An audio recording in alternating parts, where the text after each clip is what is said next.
a while, but we're making a video today, so bear with me if any issues happen. Okay, so it says find the missing side of a right triangle and leave in simplified form. So I see here that we have a right triangle and I'm trying to find a third side, so that leads me to believe Pythagorean theorem. Remember, our hypotenuse is always across from the 90-degree angle, so this is our C value. So we're going to do 12 squared plus 2 squared is equal to C squared. 12 squared is 144. 2 squared is 4 equals C squared. So this would be 148 equals C squared. It does say to leave in simplified radical form, so we're going to take the square root of both sides. Now, if you type in the calculator and the square root of 184 is a perfect square, then we're done. No big deal. But if we type in the square root of 148 in the calculator, it's going to be a decimal. So I'm going to say, okay, what goes into 148? So 2 goes in 74 times. That's 2 and 37. So I have a pair of 2s, so 1, 2 is going to come out, and then the 37 is going to stay under the radical. So that is in simplified radical form. Now, if it had said a decimal, it would have been fine to take the square root of 148 and then round to the nearest 10th or 100th, whatever it said. But because it says simplified form for radicals, make sure you find your buddies. So we're looking for 2 buddies, and 1 can come out, and whatever's left over, the 74 is not left over because it was broken down into 2 times 37. So go ahead and pause the video, try this next one, and then come back and see if you did it right. So again, here we're trying to find a third side. Our hypotenuse is 52, so we're just going to have a little bit of different math to do this time. So we're going to have 12 squared plus b squared equals 52 squared. 12 squared is 144. 52 squared is 2,704. Oops. Okay, and then we're going to go ahead and subtract 144 from both sides. So we get b squared is equal to 2,560. Again, I'm going to square root it to get rid of that squared. And I can test it to see if 2560 is a perfect square, which it's not. So we're going to break this down and find our buddies. So I know, whoops, sorry about that. We know 10 and 256. And 256 breaks down into 16 and 16. Now I could break it down further, but since I already have the buddies, I'm just going to leave it that way to save myself some time. And then 10 is just 5 and 2, which doesn't break down any further. So I would have 16 square roots. Since 5 and 2 are left over, I'm going to multiply those back together. 5 times 2 is 10, so it would be 16 square roots of 10. And again, we're leaving that as a radical because our direction said simplified form of a radical, okay? If it said a decimal, go ahead and type in the calculator and get that. All right.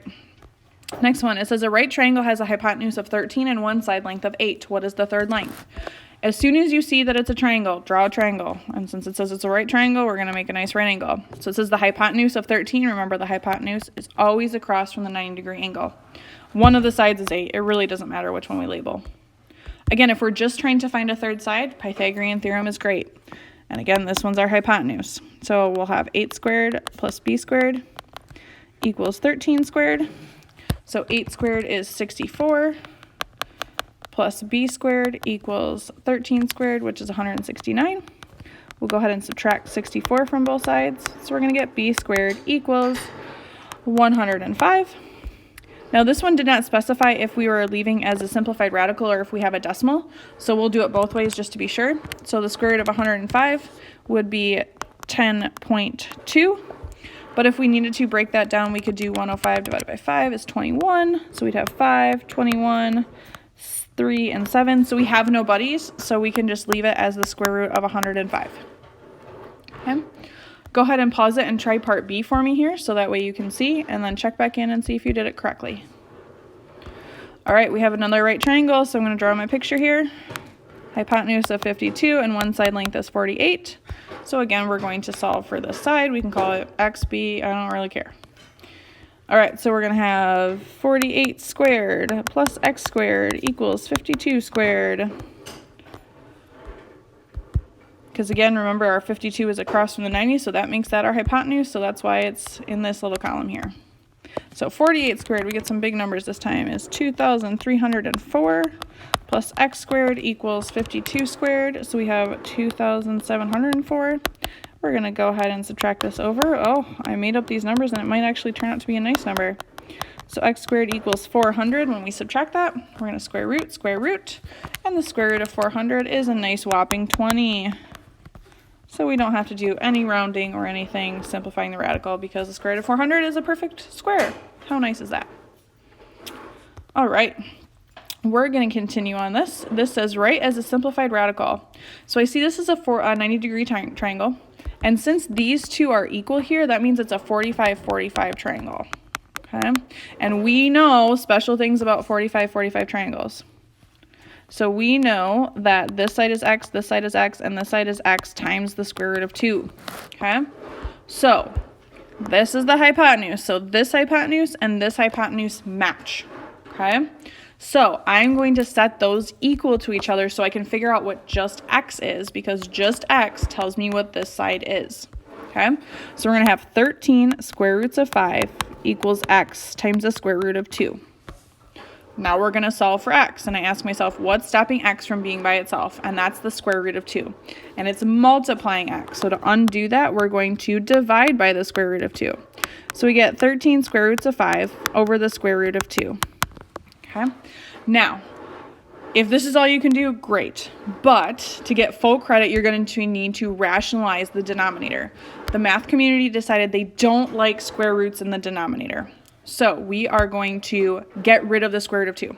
So to get rid of a square root, you multiply by the exact same square root, because that gives us 2 buddies. So if it's the square root of 3, you're going to multiply by the square root of 3. If it's the square root of 5, you're going to multiply by the square root of 5. So we're going to multiply the bottom by the square root of 2. What we do to the bottom, we must do to the top, because then we're multiplying by 1 whole, because this equals 1. And 1 times anything is still the same number. We're just choosing a special one. Okay. Now in this case, we have 2 radicals. So square root of 2 times the square root of 5 is the square root of 10. So I'm going to move over here. So the 13 is just going to come along for the ride, and we have the square root of 10. Square root of 2 times the square root of 2. And if you type this in the calculator, it'll tell you it's just 2. And then I should check to see if my coefficients here will reduce, like 13 over 2 doesn't reduce. I cannot put the 2 into the 10 because the 10 is under a radical and the 2 is not. Okay, so this would be in simplified radical form. Okay, which you really want to make sure is how you're writing your final answer, because that is what Mr. Dort has specified. Okay, now that you've tried that one, go ahead and try the next one and come back and see if you're right.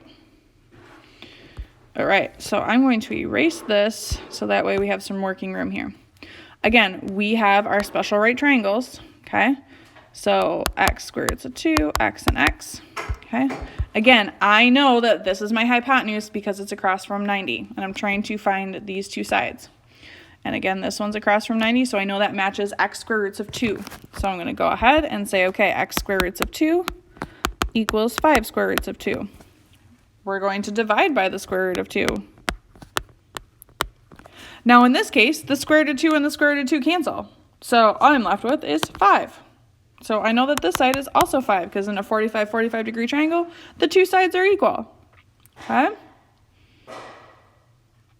All right. Moving right along here. It says round to the hundredths place, and we're going to try and find x and y.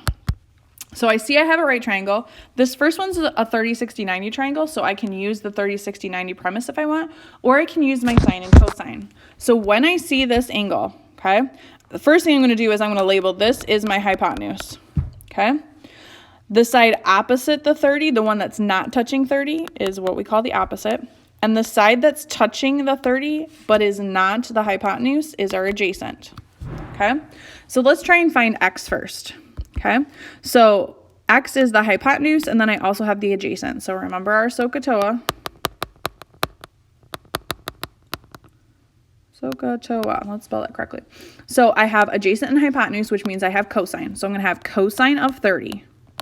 Remember, if I have the angle, I'm going to use my regular cosine. Is equal to adjacent, which is 5, over hypotenuse, which we'll call x. Remember, if x is in the denominator, all we have to do is flip-flop these. So I'm going to do x is equal to 5 divided by the cosine of 30. So I'm going to type that in the calculator, 5 divided by second trig, cosine of 30. And I'm going to get x is equal to 5.8 if I round. Okay, oh, sorry, it says round to the nearest hundredths place, so let's follow directions, would be at 5.77. Okay, that's how I would find x. Now let's say I'm going to find y. Okay, let's do this in a whole different color here. Okay, so if I'm looking at y here, I'm going to use the same 30-degree angle, but now I have opposite and adjacent. I always like to go back to my original number that was given to me just in case I made an oops here. That way you don't make an oops in both parts, okay? So I would have opposite and adjacent, which would be tangent. So I'd have tan of 30 equals opposite over adjacent. Since the y is in the numerator, I just need to get y by itself. So what's stopping y from being by itself? A divide by 5. So we're going to multiply both sides by 5. So we're going to get y equals 5 times tan of 30. So I'm going to do 5 times the tan of 30 in my calculator. And I'm going to get 2.89 since I need to round to the nearest hundredth. Okay? So go ahead, try that on the other triangle, come back to the video and see if you got the right answer. All right, so again, I always like to label my triangle. I know that the side across from 90 is the hypotenuse right away. The side across from 25 that's not touching it, that's our opposite. The side that's touching it is our adjacent, as long as it's not the hypotenuse. Okay, so we're going to try and find x and y here. So let's look for x first. So x is opposite, and I also have adjacent. Opposite and adjacent are tangent, so we're going to have tan of 25 is equal to the opposite over the adjacent. Okay, so in this case, since we have x in the numerator, we're just going to multiply both sides by 16. So we're going to have 16 tan of 25, which is going to be 7.46. Again, we're rounding to the nearest hundredth. Okay. And then if I want to find y, I see that I have y as the hypotenuse. Again, I'm going to use that original number I was given. So I have adjacent and hypotenuse, which is cosine. So we'll have cosine of 25 is equal to adjacent over hypotenuse, so 16 over y. Again, when that variable is in the denominator, we just flip-flop these. So we're going to have y is equal to 16 divided by cosine of 25. So 16 divided by the cosine of 25 gives us 17.65. Okay, so you can use different things in each of these triangles to try and find that side. So if you're given a side and given an angle, you can use sine, cosine, or tangent to find the other two sides. Now remember, you could also, if you wanted to use sine in this case, you could also find this other angle, because you could do 90 plus 25 minus 180 and use that angle if you prefer, but you don't have to, okay? All right, we're going to keep on trucking here. So it says find the value of x, round to the nearest hundredths, okay? We're also going to find the value of y just for giggles, just so we have extra practice with it, okay? So let's start with x. Again, I see that I have the angle 32. I always like to identify my hypotenuse first because that's across from 90. The side across from 32 is my opposite. The side that's touching 32 is my adjacent, the one that's not the hypotenuse. So again, in order to find x, I see that I have adjacent and I have hypotenuse, which is cosine. So we'd have cosine of 32 is equal to adjacent, which is 13 over x. Again, we're just going to do a little flip-flop here. So we'd have x is equal to 13 divided by the cosine of 32. So 13 divided by the cosine of 32 is going to give me 15.3. Just to get some extra practice, let's find y. So y is opposite and adjacent, so I'm going to use tan of 32 is equal to opposite over adjacent. So again, in order to get y by itself, we're going to multiply both sides by 13. And so we're going to do 13 times tan of 32. So we're going to get a nice 8.12. Okay. So go ahead from here. I would go ahead and pause this video so that way you can try this next one and see what you get. I'm actually going to delete this part so we have a little bit of room to write here. Again, we're going to go ahead and identify that hypotenuse first. I see that this is my opposite, and I see that this is my adjacent because it's touching the angle of 28. So let's solve for x first. So we have opposite and hypotenuse, so we finally got a sine one. So we'd have sine of 28 is equal to x over 52. Again, our x is not by itself, so we're going to multiply by 52 since it's in the numerator. So we'd have 52 times the sine of 28. So x is equal to 24.41. 1, since it says round to the nearest hundredth. And again, let's practice finding y as well. So that is opposite and hypotenuse. So we would have cosine of 28 is equal to adjacent, which is y over 52. So we're going to multiply both sides by 52 to get rid of that. So we're going to have y equals 52 times the cosine of 28. So you're going to get 45.91. Okay.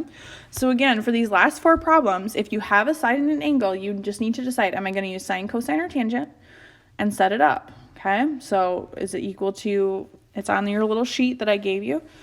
Is it equal to opposite over hypotenuse? Is it equal to adjacent over hypotenuse? Or is it equal to opposite over adjacent? All right. Next one here, we are finding an angle. If we are finding an angle, we're going to use sine inverse somewhere or cosine inverse or one of the inverses. Okay, again, I'm going to label here. I have my hypotenuse. The other one is touching, so this is adjacent. This would be opposite if I had it. Okay, so because I'm trying to find, I have opposite, or I'm sorry, I have adjacent and I have hypotenuse. That's cosine, so I'm going to do cosine inverse of adjacent over hypotenuse. So I'm going to type in my calculator, cosine inverse of 5 divided by 10 is going to be 60. So this would be a 60-degree angle. Okay, so go ahead and pause it. Try this other one.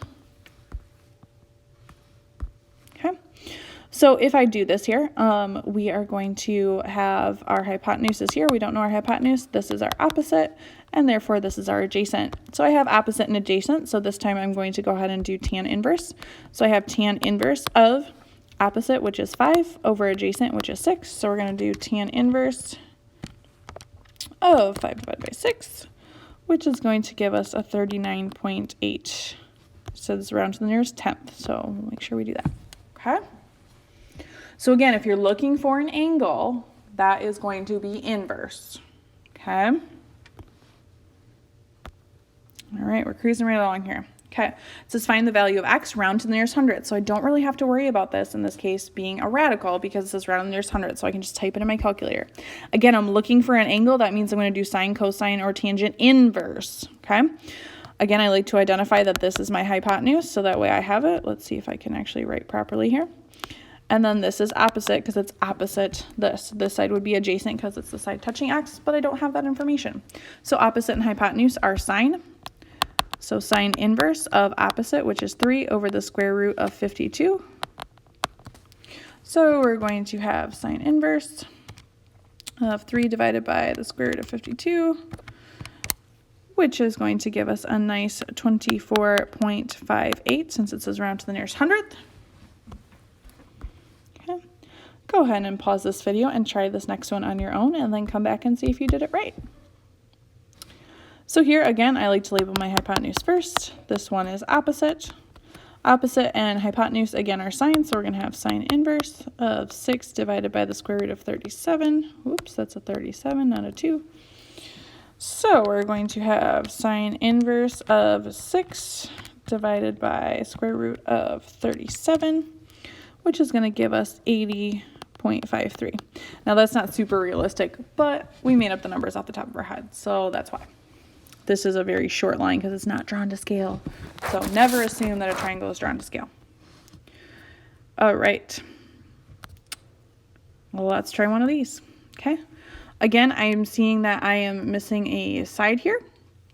So as I'm missing a side here, I'm going to see what I have. So this is hypotenuse. This one is opposite, so this one's adjacent. So I have opposite and adjacent, so I know I'm going to do tangent. So I'm going to have tan of 65 is equal to opposite over adjacent. I'm going to go ahead and multiply by 100 since the x is in the numerator.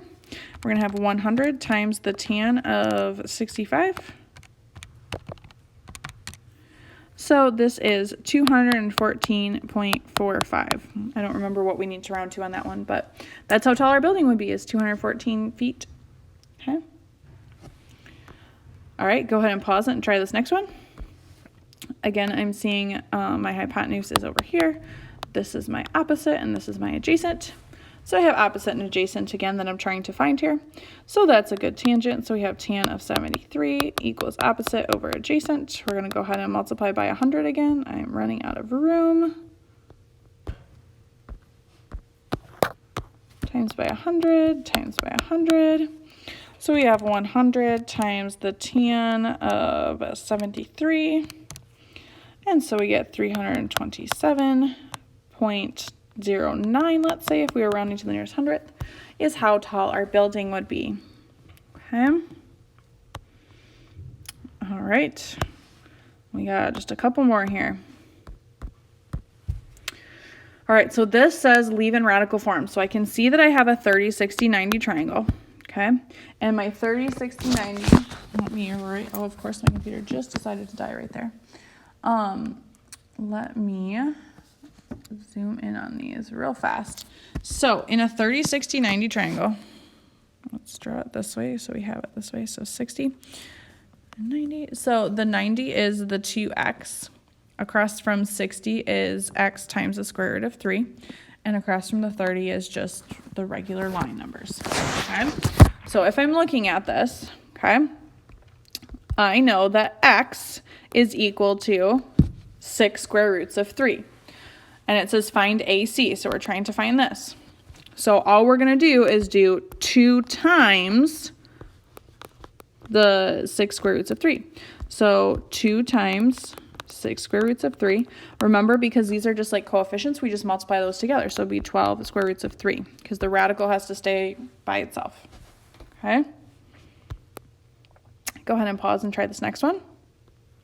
Now this time they gave us, move this over here. Okay? They gave us the hypotenuse instead. So I'm going to erase this. Okay, so the hypotenuse is equal to 2x, and I'm trying to find AC, which is over here this time, okay, which is the side across from 30, which means that's equal to x. So if we can figure out what x is, then we know what's happening. So all I'm going to do is set these two equal to each other. So we have 5 square roots of 2 equals 2x. We're going to go ahead and divide by 2, so x equals, the 5 and the 2 do not reduce. I cannot reduce those because they are not the same. One's under the radical and one's not. So it's just 5 square roots of 2 divided by 2. So that is in simplified form. Okay. All right. Moving along, the last two here. All right. So, it says find BC. Find BC. Was it BC that we're supposed to find? Okay, so find BC. We'll call this X. Okay. As I'm looking at this right triangle right here, I know when I'm trying to find one side, I need at least one side and one angle. I have the angle, but I don't have the other side. So let's try and find another side. I know I can't find this side because it's not attached to anything, so that's not helpful to me. So this triangle is attached, so I'm going to try and find that, because if I can find that side, then I can figure out what X is. So then I'm going to look at this other triangle. I'm going to say, okay, can I figure out what Y is?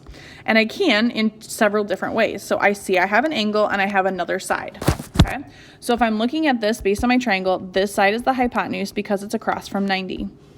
And then my Y would be in my adjacent side because it's touching 52. So this is my adjacent side.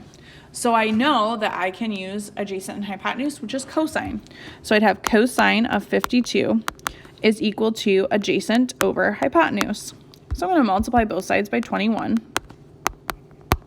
So I'm going to have 21 times cosine of 52, which is equal to 12.9. So Y is equal to 12.93 if I round correctly. So 12.93. Now that I know that, I can find X. So again, I have this angle, okay, which now this Y now becomes the opposite side because we're in a different triangle, even though they share the same side. And my X is my hypotenuse. So now I have opposite and hypotenuse, which would be sine. So I'm going to move this up here, okay. So I'm going to have sine of 45 is equal to opposite over hypotenuse, so 12.93 over X. Again, whenever we have X in the denominator, we're just going to flip-flop it with that sine, cosine, or tangent, whatever it is. So we're going to have 12.93 divided by sine of 45. So we're going to have X is equal to 18.29 if we need to round to the nearest hundredth. I don't think it told us. Okay. So what I would like you to do is go ahead, I did not write all of these things in for you. Go ahead and find this side again for us, okay? Using the same method. All right. Welcome back. Last problem here. Hopefully you did well on it. So again, when I'm looking at this triangle, I noticed, hey, I don't have enough information to find this side. I need a second side. And again, I wouldn't choose that side because there's nothing attached to it. Okay. If I'm trying to find y, I can see that this is a 90-degree angle, so this is my hypotenuse, and this one is my adjacent because it's touching the 51 angle. Okay. So adjacent and hypotenuse are cosine, so we're going to have cosine of 51 is equal to adjacent over hypotenuse. So we're going to multiply both sides by 16 times by 16 times by 16. So we're going to do 16 times the cosine of 51, which is 10.07. Okay, so this is 10.07. Now we're going to go and work on solving for x here. Now, this angle, y here, is actually our opposite from the angle that we had this time, and this is our hypotenuse. So now that we have opposite and hypotenuse, we're going to use sine. So we're going to have sine of 45 is equal to opposite over hypotenuse, so 10.07 divided by our hypotenuse, or x, whatever you want to put in there. And again, we know when the variable's in the denominator, we're going to flip that. So we're going to do 10.07 divided by sine of 45. So x is going to equal 14.224 if we want to round to the nearest hundredth. Okay? Good luck. I hope this helps. Have a great day. Bye.